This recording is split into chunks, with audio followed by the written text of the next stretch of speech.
যে চৌগাছা শহরের পরে একটা জায়গা দেখেন আমি নিজে মাদ্রাসা করব, যাতে চৌগাছার অন্যান্য মাদ্রাসার উপকার হয়। শুকরিয়া আল্লাহ দরবারে যে আমার স্নেহের ইখলাস হাফেজ মাওলানা ইখলাস, যে ইখলাস করছি আসলে তা না, সে হাফেজ মাওলানা আল্লাহ রাব্বুল আলামিন অনেক উচ্চ মর্যাদা তাকে দান করুক, আরো মর্যাদা হোক, আমরা সকলে দোয়া করি। তো ওই বেচারা আমার কাছে গেছিলেন যে হুজুর আমার তো মাদ্রাসা একভাবে চলতেছে, আমরা চাচ্ছি চট্টগ্রাম বোর্ডে দাখিল হবে। সে তো আমার দারুস সুন্নাহ মাদ্রাসারই ছাত্র, মদিনাতুল উলুমে পড়েছে, দারুস সুন্নাহে পড়েছে। তো সেখানে গিয়ে বললে আমার ওই সময় মনে হচ্ছে যে চৌগাছাবাসীর আশা আস্তে আস্তে পূর্ণ হবে, আশা করছি। আমি তাকে কিছু বলিনি, কিন্তু সে যখন আলহামদুলিল্লাহ এই ঘর নিয়েছে, মাদ্রাসা করছে, আমি তাকে আরো কিছু দিক নির্দেশনা দিছি।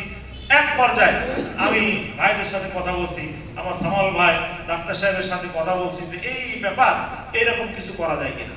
শুকরিয়া, সংক্ষেপ কথা, যখন আল্লাহ রাব্বুল আলামিন আমাদের সকলের আশা পূরণ করছে, এখন কথা হলো কি, আমি একটা প্রশ্ন করব। কার কাছে জানেন? ডাক্তার সাহেবের কাছে প্রশ্ন করবো, সামাল সাহেবের কাছে প্রশ্ন করবো। ডাক্তার সাহেব উনি জেনারেল মানুষ, বারবার বলতেছি। তারপরে চৌগাছায় যখনই ওনার মাদ্রাসাটা আমাদের সিলেবাস মুক্ত হয়, তখন থেকে উনি চৌগাছায় আমি কোনো মেহমান পাঠাইনি, ধরুন পরিদর্শক আসছে, শুধু বলেছি শহীদুল ভাই মেহমান আসছে, চৌগাছায় পরিদর্শন হবে, কোন সময় হবে, মেহমানকে আমার নম্বরটা দিয়ে দেন আর আমি রিসিভ করবো ইনশাআল্লাহ। বেচারা মোটরসাইকেলে করে প্রত্যেকটা জায়গায় জায়গায় ঘুরে নিয়ে বেড়াচ্ছে, অর্থাৎ পরিদর্শন করাইছে, আবার উপর্যুপরি তাকে মেহমানদারি করে পাঠাইছে। কোনোদিন রাখার প্রয়োজন হলে ওনার মাদ্রাসায় রাখে পরের দিন আবার পরিদর্শন করায় পাঠাইছে।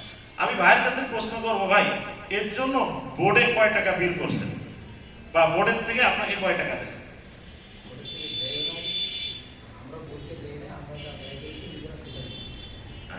এই কথা আমি কেন বললাম জানেন? যখন ইখলাসের কাছে বই জিম্মাদারি দেবো আর বই যশোর শহরের থেকে আসবে, তখন কিন্তু অনেক লোকে বলবে বেখলাস লাখ টাকার মালিক হয়ে গেছে। কেন? তার এখানে বই আসতেছে, হাজার হাজার টাকার বই বিক্রি হচ্ছে।